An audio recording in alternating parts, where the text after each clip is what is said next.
Jakarta Travel Fair kembali digelar di Kota Makassar, Sulawesi Selatan. Kesempatan ini pun dimanfaatkan pengunjung untuk berburu tiket liburan murah.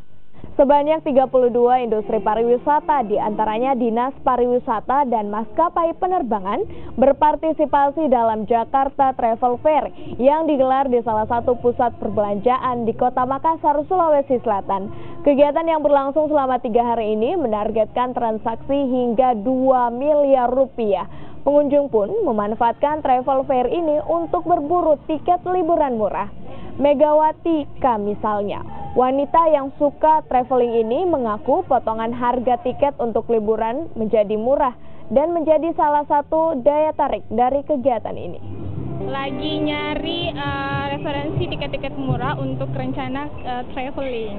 Suka sih, rencana ada mau ke beberapa tempat liburan, tapi mau yang harganya yang murah-murah.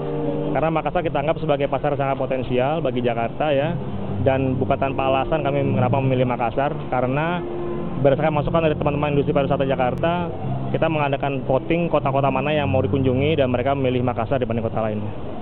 Untuk tahun ini Jakarta Travel dilaksanakan di 2 kota, Balikpapan dan Makassar. Mudah-mudahan tahun yang akan datang bisa bertambah jumlah kotanya yang kita kunjungi, dan diharapkan hasil penjualan tahun ini di Makassar cukup baik.